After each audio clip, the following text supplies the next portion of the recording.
नमस्कार मित्रांनो, मंथन चॅनल मध्ये आपलं स्वागत आहे. उशिरा का होईना पण प्रशासनाला जाग आली. ज्या मल्टीस्टेटचं घोंगडं भिजत पडलेलं होतं, ज्या मल्टीस्टेटवर कसल्याही पद्धतीचा विचार आजपर्यंत झालेला नाही आणि अशा परिस्थितीला सांभाळण्यासाठी आता सहकार विभाग पुढे सरसावलाय. फडणवीस साहेबांचं येण्याचं कारण काय? सर्व मल्टीस्टेटच्या व्यावसायिकांनी किंवा जे काही प्रशासक आहेत त्यांनी आपल्या कामाची कामगिरी नीट केली का? आणि ठेवीदारांचा प्रश्न हा ऐरणीवरून कधी मार्गस्थ होणार?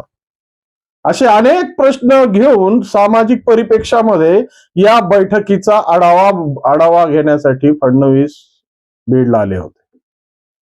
खऱ्या अर्थानं हा आढावा ज्या पद्धतीने 1 वर्षाच्या कालांतरानंतर यांना याची जाग आली, उशिरा का होत नाही पण जाग आली, परिस्थिती हाताबाहेर जात असताना सुद्धा जाग आली.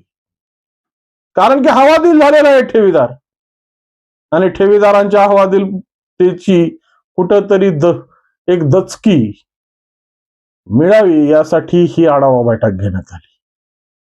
राजस्थानी, साईराम, मा जिजाऊ किंवा ज्या काही 10-12 मल्टीस्टेट या बीड जिल्ह्यातल्या, प्रामुख्याने ज्ञानराधा, या सगळ्यांचा आढावा घेण्यासाठी ही बैठक नियोजित केली होती.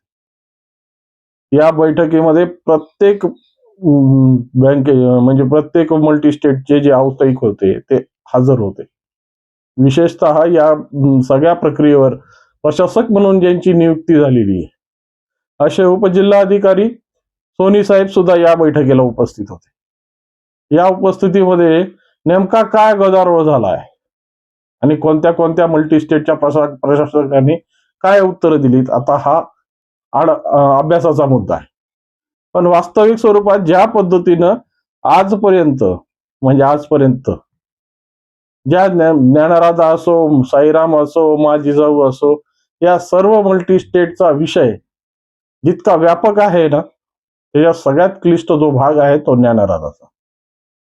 52 आणि +1 53 शाखेचा सगळा हिशोब जुळवायचा आहे. ज्या पद्धतीनं या सगळ्या प्रश्नांची उत्तरं उकलायची आहेत, त्याच्यात सगळ्यात मोठा प्रश्न उकलायचा आहे तो ह्याच्यातला सॉफ्टवेअरचं जे अपडेशन आहे, सॉफ्टवेअरचं जे उघडून सगळ्या गोष्टींचं आढावा घेणं, ते मात्र अजूनही हातात आलेलं नाहीये. कारण ठेवीदारांचा मूळ डाटा हा कम्प्युटरमध्ये अजूनही कायम आहे. त्यांनी किती नाटकं केली, तुम्हाला पळवलं, तुमच्याकडून पूर्ण माहित्या गोळा करून घेतल्या, सगळ्या गोष्टी करून घेतल्या, तुमच्याकडून आकडेवारी माहीत करण्याचा प्रयत्न केला. कारण की ही सॉफ्टवेअर सगळे बंद आहेत. जे नेटविन नावाचं सॉफ्टवेअर आहे, त्या नेटविनचे पैसे न भरल्यामुळं हे सॉफ्टवेअर बंद होतं. आता त्याची प्रक्रिया कशा पद्धतीने सुरू आहे ते व्यावसायिकांना चांगल्या पद्धतीने माहिती आहे आणि ठेवीदारांनी तो तिथपर्यंत जाण्याचा प्रयोग केला का नाही केला त्यांच्या जीवाला माहिती. फक्त ठेवीदारांचं लक्ष कुठं आहे, तर ठेवीदारांचं लक्ष आहे ते एमपीआयडी प्रस्तावामध्ये जे 80 प्रॉपर्ट्या नंतर ज्या 27 प्रॉपर्ट्या इन्क्लूड करण्यात आला, म्हणजे 107 प्रॉपर्ट्यांचा लिलाव कधी होईल. अरे मित्रांनो, तो लिलाव होईल तेव्हा होईल, परंतु पहिल्यांदा तुमच्या ज्या नोंदी आहेत त्या तरी नोंदी व्यवस्थित आहेत का हे तपासणं गरजेचं आहे. जे काही कर्ज वाटलंय कुठे 150 कोटी, कोणी म्हणतंय 100 कोटी, कोणी म्हणतंय 125 कोटी, परंतु हे सगळ्या कर्जाची जी रक्कम आहे ती आज कुठपर्यंत आली, याच्या सगळा डाटा या सॉफ्टवेअरमध्ये, नेटविन नावाच्या सॉफ्टवेअरमध्ये अडकलाय. आणि हा सगळा डाटा खऱ्या अर्थानं आता त्याची पूर्ण उकल झाली पाहिजे. पण ह्याच्यावर होतंय काय? फक्त आढावे बैठक घेणार का आणि ह्या आढाव्याचं अवडंबर दाखवून ठेवीदारांच्या मनामध्ये एक कुठेतरी पूर्ण स्वल्पविराम देणार का? कारण की हा स्वल्पविराम हा आयुष्यात न संपणारा स्वल्पविराम आहे. त्यामुळं या सगळ्या गोष्टींची झडाझडती फडणवीस साहेब तुम्ही घ्यायला हवी. खऱ्या अर्थानं ज्या पद्धतीने हा विषय लांबत गेलेला आहे आणि 1 वर्ष झाले ठेवीदार हवा दिलेत. फक्त प्रोपोगंडे आणि फक्त घोषणाबाजी करून या गोष्टी चालणार नाहीत. तर वास्तविकतेमधले जे चित्र आहेत आणि ह्या पद्धतीनं 107 ज्या प्रॉपर्ट्या विशेष कारवाईसाठी न्यायालयाकडे पाठवल्यात, त्याचा पाठपुरावा करून तुम्हाला त्या गोष्टीची फलित आपल्या पदरात पाडून घेणं गरजेचं आहे. व्यावसायिक असतील किंवा प्रशासक असतील, या दोघांचंही कर्तव्य आहे की ज्या पद्धतीने हे सगळे प्रस्ताव मंजूर झालेत, तर या मंजूर झालेल्या प्रस्तावाला कशा पद्धतीनं लवकरात लवकर गती देऊ, सर्वसामान्य माणसासाठी जो अडकलेला पैसा आहे त्याला कशा पद्धतीनं लवकरात लवकर मोकळं करता येईल. कारण की प्रश्न पैशाचा आहे हो. एखाद्या न्यायालयीन भूमिकेत एखादी प्रशासकीय बाब अडकली तर त्याचा निकाल लागेल, त्याचा परिस्थिती होईल, परंतु इथं परिस्थिती हाताबाहेर चालली. अनेक जणांच्या कॉमेंट्स येत आहेत आम्हाला. अनेक जण विचारतायत, एखादा दुसरा व्हिडिओ जरी प्रसारित केला तर त्याच्यावरही कमेंट असतात, तुम्ही ज्ञानराजावर बोलणं सोडलंय का, याच्यावर सोडलंय का. परंतु या संदर्भातून दोन्हीकडल्या ज्या कृत्या आहेत त्या शून्य आहेत. कारण की कसल्याच पद्धतीचा काही सुगावा लागायला तयार नाही आणि भ्रामक गोष्टी बोलून तुमचा भ्रमनिरास करायचा नाही.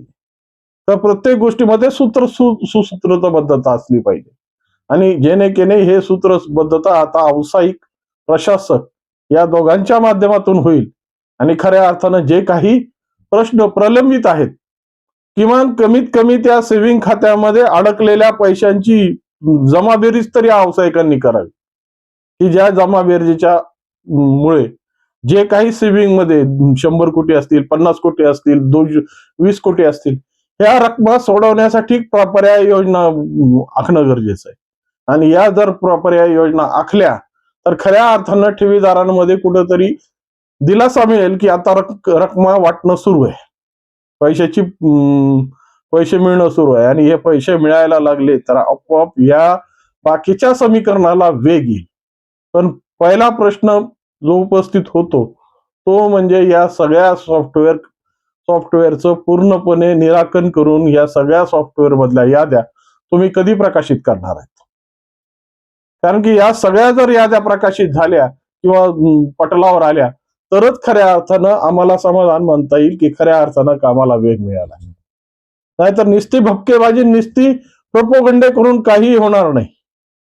परिस्थिती सुधारणार नाही, परिस्थितीचं अवलोकन होणार नाही. त्यासाठी महत्वाचा विषय आहे तो नेटविन सॉफ्टवेअरला कशा पद्धतीनं तुम्ही हाताळलंय आणि आतापर्यंत तुमच्याकडे डाटा किती उपलब्ध आहे.